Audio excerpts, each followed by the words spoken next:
Salut mes petits pragmas. Est-ce que vous avez déjà vu un agriculteur péter un plomb? Mais péter un plomb pour de bon. Vous savez, on a eu...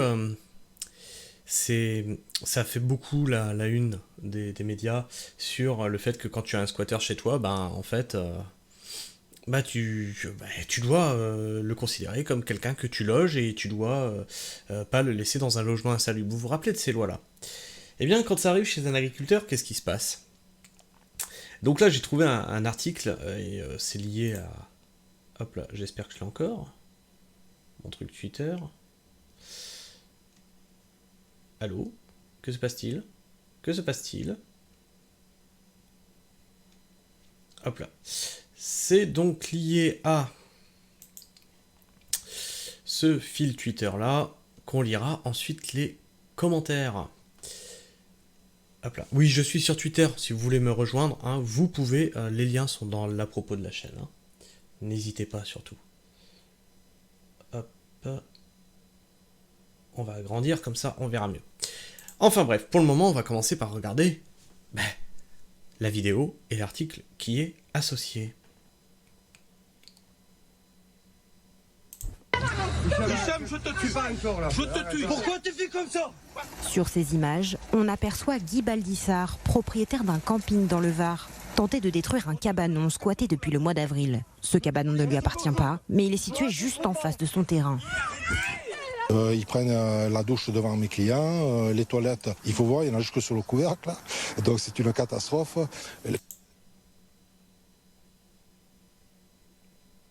Hein? Et il y en a pas que juste sur le couvercle, il y en a à côté là. Non mais je rêve pas là, il y en a à côté.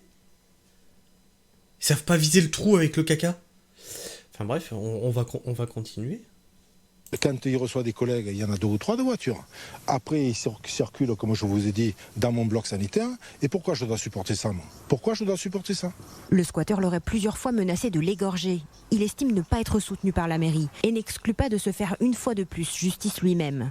Je suis un peu désespéré parce que maintenant c'est la trêve hivernale, donc je vais rien faire. Mais peut-être qu'au mois d'avril, je vais revenir avec le tracto et je vais essayer de tout péter. Le squatteur, lui, ne considère pas être en tort. Il occupe une maison abandonnée dont le propriétaire est décédé, paie son électricité et accuse à son... Ça m'a choqué. Comment tu peux payer ton électricité quand tu es squatter? T'as pas de preuve que t'es chez toi? Comment c'est possible? Comment c'est putain de possible? Son tour Guy de l'avoir menacé avec un pistolet. Oui, j'ai fait quoi? Il n'y a pas de solution. Il n'y a pas de travail, il n'y a pas de solution. Puis je reste là. Je paye l'électricité maintenant. Il y en a les factures pour l'électricité, il y en a tout. Jamais chaque fois. Moi, jamais je parle avec lui. Mais lui, jamais arrêté les bêtises. Après la plainte de Guy Baldissart, le parquet a ordonné la garde à vue du squatteur. Celui-ci est désormais visé par une obligation de quitter le territoire. La mairie, elle, ne fait pas de commentaires sur l'affaire. Tu m'étonnes que la mairie elle s'exprime pas, elle doit être bien dans le caca là. Alors, lisons cet article. L'agriculteur affirme que le squatter se sert de ses douches, qu'il salit les toilettes du camping et refuse de payer un loyer. Ah oui, parce qu'en plus, il est sur un camping, donc ça reçoit du monde. Ça reçoit des gens qui doivent aussi supporter ça. De son côté, le squatter indique que le propriétaire l'a plusieurs fois menacé. Et en même temps, tu payes pas ton loyer. Je sais pas, moi, tu payes pas ton loyer, il faut venir avec les croissants. Ce pays de fou. Au grand mot, les grands remèdes, Guy Baldissart est le propriétaire du terrain de camping à la ferme des Mûriers, où il fait son travail d'agriculteur et héberge des clients à Saint-Cyr-sur-Mer, dans le Var. Depuis avril dernier, il est victime d'un squatter. Guy Baldissart a tout essayé pour déloger Amir, qui a décidé de s'installer dans une maison abandonnée en bord de route. En octobre, le propriétaire avait tenté de faire fuir son squatter à coups de tractopelle, en vain. Ce dernier était initialement venu rejoindre son oncle, logeant au camping, qui est désormais parti. Amir, n'ayant plus les moyens de se loger, s'est alors installé illégalement dans une maison abandonnée où des connaissances l'ont rejoint. Ah, en plus, il n'est pas tout seul. Oh, la catastrophe. Oh, la catastrophe. Au micro de BFM Toulon-Var, Guy Baldissart se dit un peu désespéré parce que maintenant, c'est la trêve hivernale. Donc je ne vais rien faire. Mais peut-être qu'au mois d'avril, je reviendrai avec le tractopelle et je vais tout péter. Il en peut plus, le pauvre.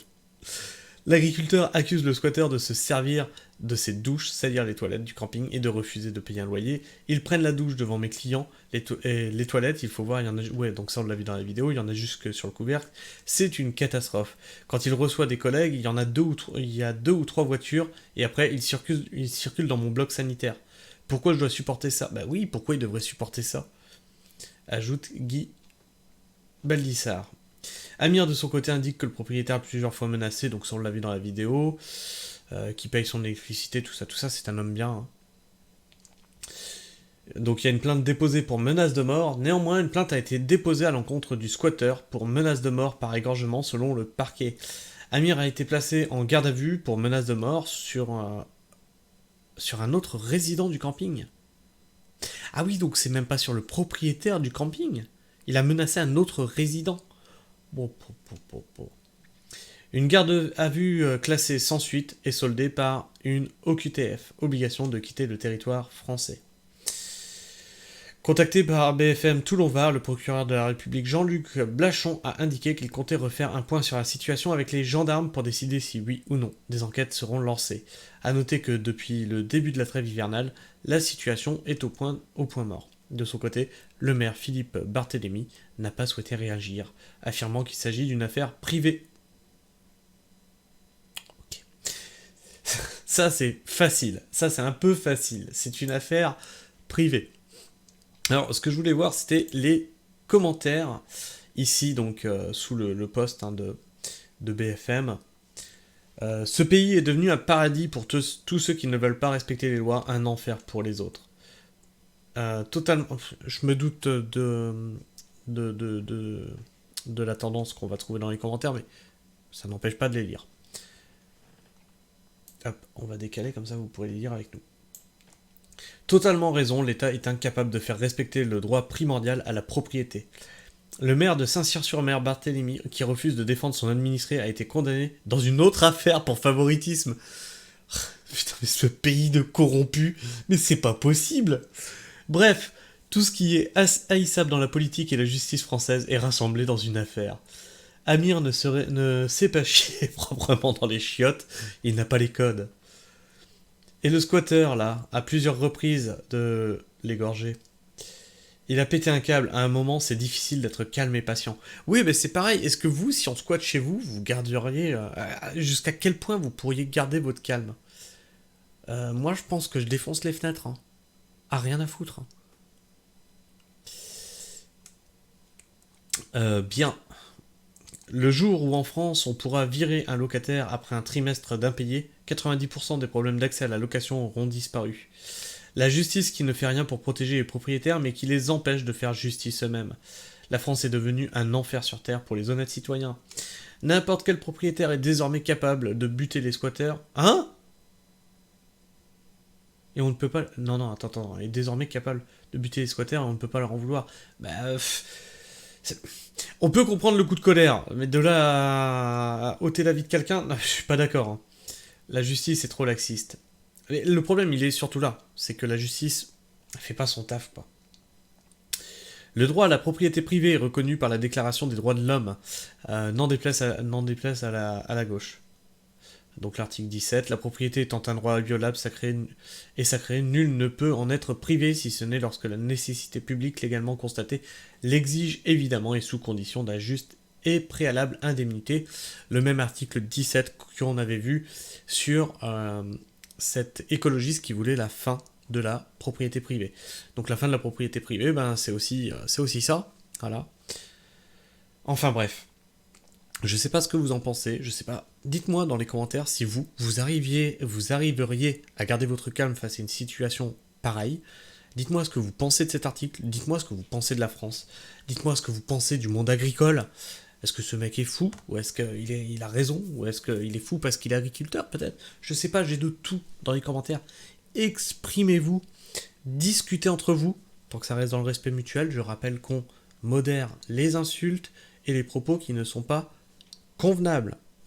Donc, si vous savez vous tenir, normalement, il n'y a pas de problème. Laissez-moi un like si vous aimez ce que je fais, ou un dislike si vous aimez pas. Exprimez-vous par le biais de ces pouces. N'hésitez pas à vous en servir. Moi, ça me permet d'orienter la chaîne sur les sujets qui vous plaisent.